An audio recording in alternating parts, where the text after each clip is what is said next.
Let's explain a little bit about cost behavior. We have three types of costs that we're going to look at: variable costs, fixed costs, and mixed costs.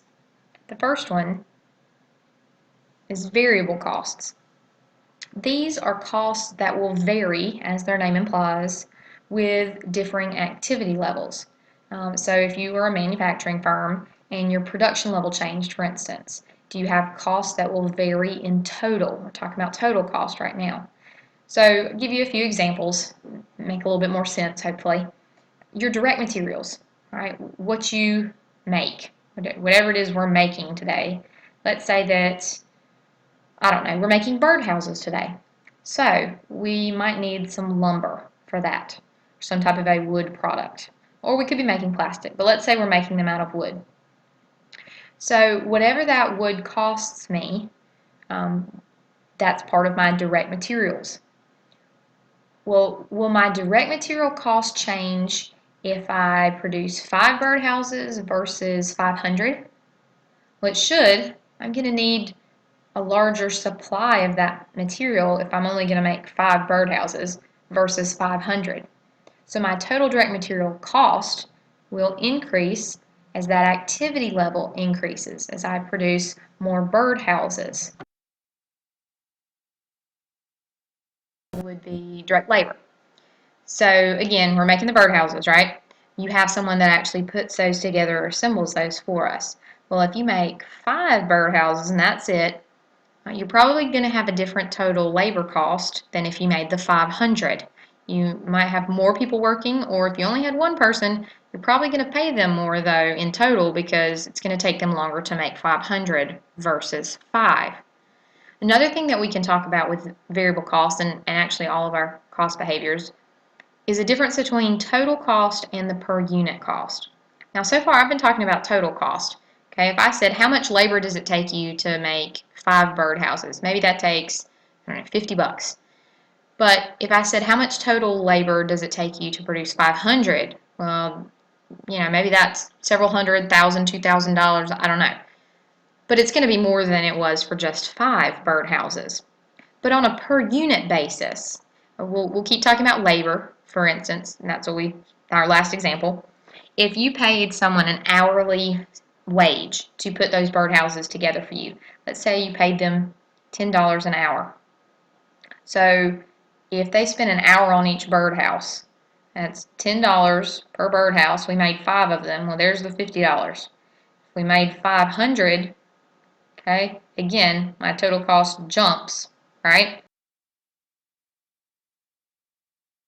$1,000 in labor costs, but those are totals. So the total cost varies with my activity level, with the number of birdhouses that I'm making because of the number of labor hours. But what about the per unit charge? Well, for labor, that's our cost we're looking at. Did I change how much I paid that individual per hour? No, I'm paying them $10 an hour. Whether they produce 5 or 500, they're still getting $10 per hour. So on a per unit basis, variable costs stay the same. I'm still paying $10 an hour, but my total direct labor cost will change depending on how much production I have, how many hours I'm using. See the difference between those? Hopefully that makes sense. Now let's go to another cost. That was variable. Let's talk about fixed costs. And these are fixed in relation to that activity level. They don't vary in total. So this would be something, again, with our birdhouses. If I made the 5 or I made the 500, this cost would be the exact same. It would not change with the change in the activity level as far as the total cost is concerned. This would be like rent on your factory building, for instance. Let's say you don't own it, you rent the building, and the rent is, I don't know, $3,000 a month. Well, that's not going to change if you make 5 birdhouses or 500. You make 5 birdhouses, you're going to pay $3,000. You make 500 birdhouses, you're still going to pay $3,000. So in total, fixed costs remain the same. But per unit, they will change. So if we use that example of $3,000, right? $3,000 a month. If we make 5 birdhouses, how much of that cost can we allocate to each birdhouse? Well, if we spread the cost evenly over that production of the 5, that means that I would put $600 worth of rent on each of those birdhouses. But when we produce more or have a higher activity level, you could take that $3,000 and now split it up amongst 500 birdhouses. Well, that's only $6 a piece.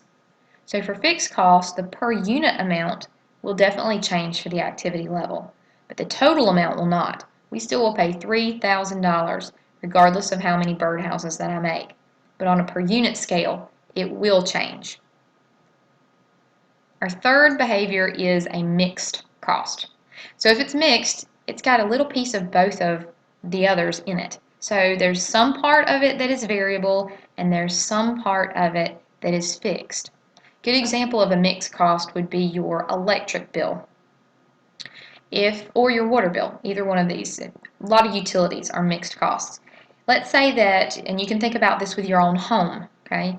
If you pay the bills, this will make sense. If not, in your household, you're not the bill payer, or you live, maybe with your parents still, then it may not make as much sense. But you can look at this bill or ask the person that pays it, and they can probably tell you. If you were at home and let's say for some reason you decided you didn't turn on the water at all this month. So you never used the water at all. You never, flushed the toilet or turned the shower on or turned the sink on. You didn't make ice in the ice machine in your refrigerator, nothing. No water was consumed whatsoever. Maybe you just shut it off entirely. You were gone for the month. Went to the beach for vacation. That'd be great. If you use no water, will you still get a bill from the water company? Same thing with the electric company. If you turn off all the electricity, unplug everything, don't use any of it, will you still get a bill from the electric company? And the answer to both of those is yes, because both of those have what we refer to as a base rate for those bills. So a part of it really doesn't matter if I use, half a gallon of water in my entire house or 500,000 gallons, the base rate is still the same. Now, that bill will change once you get above the base rate. So the base rate would be like from, a usage of 0 gallons up to, 10,000 gallons. I have no clue what the base rate is, but some level. Within that level, you just pay that, base rate of $48. I have no idea. But above the base rate, now you get charged on usage. So now you're going to be charged for each, drop of water, each gallon that you use, or whatever the level is that we're measuring, depending on, again, utilities, water, electric, any type of fixed cost. So a portion of that is fixed. The base rate is the fixed cost. Anything above the base rate is based on usage. That part is variable. So overall, it's a mixed cost. Copy machines work this way. If you have a copier under contract at your, say, office building, a certain amount of that you're just going to pay regardless, but then it's on per page. How many copies did you make? Then it's going to charge you on usage. So that's, again, a mixed cost. A piece of it is fixed, a piece of it is variable.